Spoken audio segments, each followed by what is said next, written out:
안녕하세요. 라나의 한국어 팟캐스트에 오신 것을 환영합니다. 라나입니다. 여러분, 잘 지내고 계신가요? 여러분께 질문 하나 드려볼게요. 낯선 나라에 여행을 가거나 새로 정착하게 되었을 때 가장 먼저 무엇을 확인하세요? 아마 어떻게 이동하지? 하는 교통 문제가 아닐까 싶은데요. 그래서 오늘은 한국의 교통수단에 대해 이야기해 보려고 합니다. 끝까지 꼭 들어주세요. 사실 한국에 처음 온 외국인들이 가장 놀라는 것 중에 하나가 바로 교통수단이거든요. 거미줄처럼 촘촘하게 연결된 지하철, 버스, 그리고 어디든 순식간에 이동할 수 있는 고속열차 KTX까지. 근데요, 단순히 빠른 것만은 아니에요. 지하철 의자에 따뜻한 열선이 깔려 있다거나 버스 정류장에 에어컨 바람을 쐬면서 버스를 기다릴 수 있다거나 이게 진짜야? 싶은 것들이 정말 많거든요. 그래서 오늘은 한국인들의 발이 되어주는 똑똑하고 또 편리한 한국의 교통수단의 이야기를 나눠보려고 합니다. 그럼 먼저 첫 번째로 외국인들이 한국에 오면 가장 먼저 감탄하게 되는 비용 시스템에 대해서 이야기해 볼게요. 한국의 교통 시스템은요, 단순히 요금이 저렴한 게 아니에요. 이용자가 이용하는 전체 과정을 분석해서 비용을 최소화할 수 있게 설계되어 있거든요. 이게 무슨 말이냐면 이거를 통합 환승 할인 제도라고 부르는데요. 이 통합 환승 할인 제도는요, 한국에서는 버스에서 지하철로 혹은 지하철에서 버스로 갈아탈 때 요금을 매번 새로 낼 필요가 없다는 그러한 제도입니다. 구체적으로 어떻게 작용하냐면요. 교통카드를요, 단말기에 찍고 내린 시점을 기준으로 해요. 낮 시간대에는 30분 이내, 그리고 밤 9시부터 다음날 아침 7시 사이에는요, 60분 이내에 다른 교통수단, 그러니까 여기서 내린 다음에 그 다음 교통수단에 올라타면요, 환승 혜택이 적용됩니다. 이때 가장 중요한 포인트는 두 번째로 탄 수단의 기본 요금이 0원으로 처리된다는 거예요. 이용자는 단지 전체 이동한 총 거리에 비례해서 발생하는 아주 소액의 추가 요금만 지불을 하게 되는데요. 보통 5km마다 약 100원 정도가 추가된다고 볼 수 있습니다. 그리고 이 혜택은요, 최대 4회 환승, 그러니까 총 5번째 교통수단을 이용할 때까지 계속 유지된다고 하니까 정말 대단하지 않나요? 여기서요, 외국 분들이 가장 주의해야 할 점이 있습니다. 바로 내릴 때요, 반드시 카드를 찍어야 한다는 건데요. 한국인들이 버스를 내리기 전에 보면요, 미리 단말기 앞에서 대기하는 것들을 볼 수 있어요. 내리기 전 정류장 혹은 두정거장 전부터 미리 단말기 앞으로 가서 서 있는 것을 볼 수 있거든요. 이것이 바로 그 이유 때문입니다.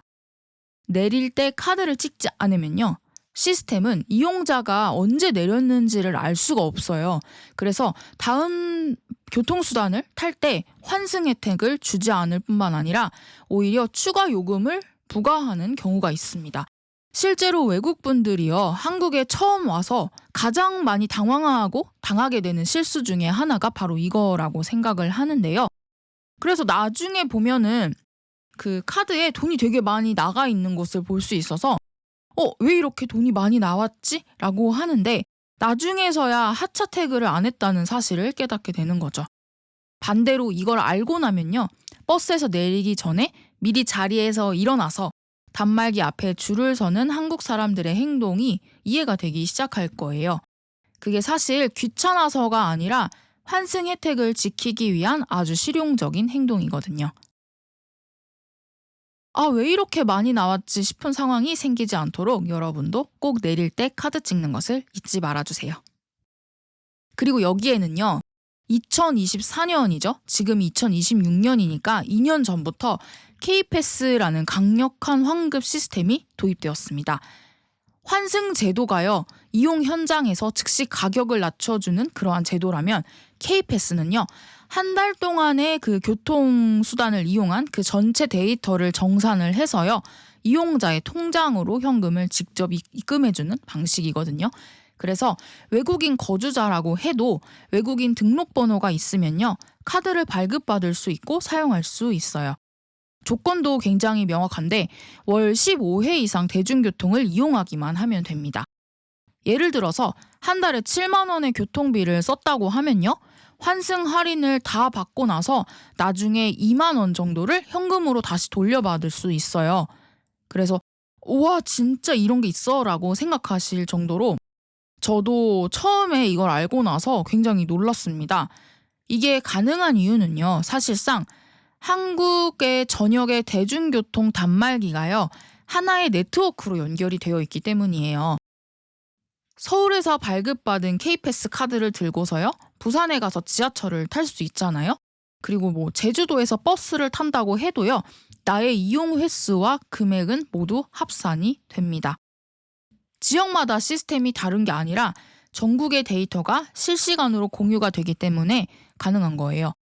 결국 한국의 대중교통 시스템은요, 이용자가 카드를 단말기에 갖다 대는 순간에 그 사람이 지금 환승 중인지, 이번 달에 몇 번째 이용을 하고 있는 건지 시스템이 스스로 판단을 해서 할인 혜택을 적용하는 거죠. 정말 대단하죠? 자, 그럼 이번에는요, 지하철 안과 밖에서 만날 수 있는 한국 지하철만의 독특한 시설들을 한번 살펴볼게요. 한국 지하철은요, 청결함과 더불어 이용자의 편의를 극대화하려는 IT 기술이 곳곳에 숨어 있어요.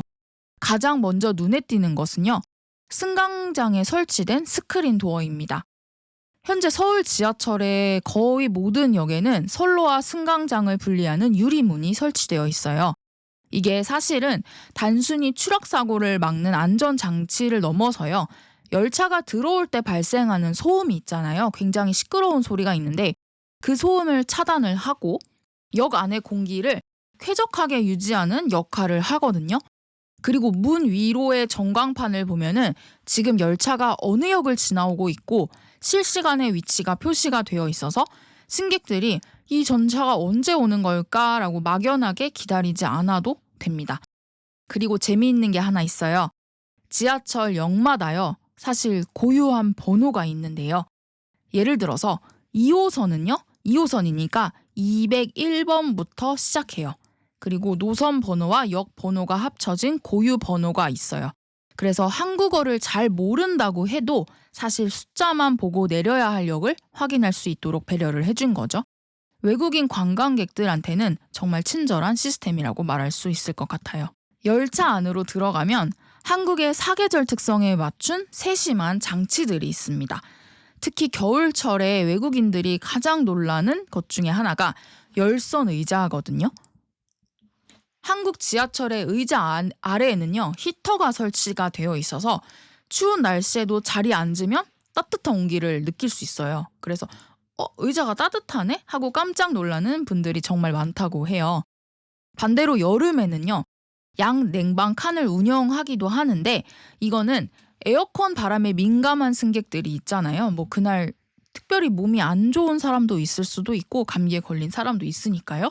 그런 분들을 위해서 특정 칸은 냉방의 온도를 조금 높게 설정을 해두어서 승객이 본인 컨디션에 맞게 칸을 선택해서 탈 수 있도록 배려를 하고 있습니다. 이게 처음에는 그냥 에어컨을 강도를 통일하면 되지 않나 싶기도 한데 생각해보면은 세심한 배려 같지 않나요? 같은 온도도 사람마다 느끼는 방식이 다르잖아요. 그래서 특히 냉방이 강한 거를 힘들어하는 어르신들이라든지 임산부, 아이들에게는 이 양냉방 칸이 정말 고마운 그러한 공간이라고 할 수 있을 것 같습니다.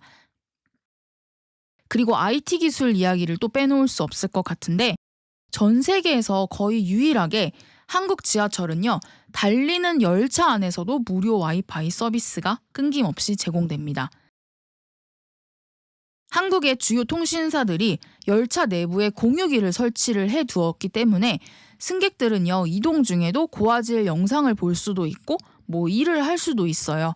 그리고 네이버 지도라든지 카카오 맵 같은 앱 있잖아요. 그런 것들과도 연동이 잘 되어 있어서 몇 호선을 타고 어디에서 환승해서 몇 분 후에 도착하는 게 실시간으로 정확하게 안내됩니다. 그리고 심지어 탑승한 열차 칸이 내려야 할 역에서 출구와 가까운지 먼지까지도 알려주는 기능도 있어요. 그래서 이번 역에서 내리실 분은 뭐 앞쪽 문을 이용하세요라는 식으로 쓰여져 있거나 뭐 몇 다시 몇 칸으로 가면 가장 빠른 환승을 할 수 있다라는 것이 지도에도 표시가 되어 있죠. 그래서 처음에 한국에 온 외국인 분들도 이 앱만 있으면 사실 길을 잃을 걱정이 훨씬 줄어들게 돼요. 이게 정말 IT 강국답지 않나요? 좌석 배치도에서부터 한국의 특유 배려 문화를 볼 수 있는 것 같아요. 그래서 열차 양 끝에는 노약자나 장애인들을 위한 전용석이 마련이 되어 있고 열차 중간에 보면은 분홍색으로 표시된 의자가 있거든요. 근데 그거는 이제 임산부 배려석이에요. 설령 자리가 비어 있어도 누군가가 필요할 때 바로 앉을 수 있도록 비워두는 것이 한국의 지하철에 보이지 않는 에티켓이 자리 잡고 있다고 할 수 있습니다. 최근에는요, 임산부가 근처에 오면 임산부들만이 사용하는 열쇠고리가 있거든요. 그 열쇠고리 형태의 발신기를 그 좌석이 감지를 해서 분홍색 불이 깜빡거리면서 자리를 안내해주는 스마트 시스템이 도입된 노선도 있다고 합니다. 뭐 저는 아직 본 적은 없는데요. 많이 그런 이야기를 들은 적이 있어요. 그런데 여기서 재미있는 이야기가 하나 있어요. 사실 이 임산부 배려석 초기에는 일반 좌석이랑 구분이 좀 잘 안 돼가지고 모르고 앉는 사람들도 꽤 있었어요. 그래서 지금은 분홍색으로 색깔을 아예 확실하게 다르게 해놓고 좌석 위에도 표시를 해두었습니다. 이 작은 변화 하나가 실제로도 효과가 있었다는 거 알고 계시나요? 색깔 하나가 사람들의 행동을 바꾼 거거든요. 그래서 만약에 남성인 경우는 임산부가 될 수 없잖아요. 그래서 남성이 이 임산부석에 앉으면 사람들이 직접 뭐라고 하지는 않지만 그냥 좀 따가운 시선을 보낸다거나 아, 임산부가 앉아야 하는데 왜 저기 앉아 계시지? 라고 생각하는 경우가 많아서 본인의 행동을 한 번씩 더 되돌아보는 그러한 기회가 되기도 합니다. 마지막으로요. 지하철역 자체가 하나의 거대한 쇼핑몰이기도 하고 생활 공간이라는 점도 정말 인상적이에요. 그래서 역 안에는 편의점도 있고요. 뭐 화장품 가게, 옷가게까지 있는 곳도 있고 급하게 서류를 뗄 수 있는 무인 민원 발급기라든지 뭐 증명사진을 찍을 수 있는 사진 찍는 그러한 곳도 있고 물품 보관함도 있어요. 그리고 꽃집까지 들어서 있는 경우도 있습니다. 밖으로 나가지 않아도 지하철역에서 웬만한 생활 서비스가 한 번에 해결되는 구조죠. 일부 역들은 뭐 예술 작품이 전시되어서 꾸며져 있는 갤러리처럼 꾸며져 있는 곳들도 있습니다. 그냥 지나치게 아까울 정도로 아름다운 역들도 많아요. 그래서 여러분이 한국에 오신다면 지하철 타는 것 자체를 하나의 경험으로 즐겨보셔도 좋을 것 같습니다. 아, 그리고 KTX 이야기도 잠깐 하고 싶은데요. KTX는 한국의 고속 열차예요. 서울에서 부산까지를 거리가 보면은 한 4,400km 정도 되는데 그 거리를 2시간 30분 안에 주파합니다. 비행기를 타면 공항에서 이동하는 시간도 있잖아요. 그리고 탑승 수송까지 걸리는 시간을 더하면 KTX가 뭐 도심에서 도심으로 이동하기 때문에 훨씬 더 빠를 수 있거든요. 그래서 서울에서 부산 노선은 국내선 비행기보다 KTX를 선택하는 분들이 훨씬 더 많을 정도입니다. 그리고 KTX 안에서도요, 와이파이 당연히 되고요. 좌석도 편안하고 편의점 수준의 매점도 있어요. 창밖으로 굉장히 빠르게 지나가는 그런 풍경을 보면서 이동하는 게 나름 재미가 있거든요.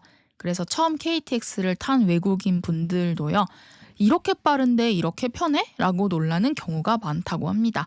이처럼 한국의 교통수단은요, 단순히 사람을 실어 나르는 그러한 수단을 넘어서 이용하는 순간순간을 최대한 쾌적하고 조금 더 효율적으로 만들기 위해서 뭐 다양한 배려들이 이루어져 있는 시스템입니다. 환승 할인으로 비용도 아낄 수 있고요. 스크린 도어로 안전도 지키고 열선 의자로 따뜻함을 또 제공하잖아요. 그리고 와이파이가 뭐 이곳저곳 모든 곳에 연결이 되어 있어서 편하고요. 배려석 하나에도 사회적 약자를 향한 마음이 담겨 있습니다. 오늘의 이야기가 한국 교통수단에 대해서 여러분이 조금 더 친근하게 느끼는 계기가 된다면 정말 좋을 것 같아요. 마지막으로 여러분께 질문을 드려볼게요. 여러분의 나라의 대중교통은 어때요? 한국의 교통수단 중에서 여러분이 가장 인상적으로 느껴진 게 있다면 어떤 걸까요? 그리고 혹시 한국에 여행을 오셔서 지하철이나 KTX를 타보신 적이 있다면 그 경험이 어떠셨는지도 공유해주세요. 괜찮으시다면 댓글로 꼭 알려주세요. 오늘도 끝까지 들어주셔서 정말 감사합니다. 또 다음 팟캐스트에서 만나요. 안녕!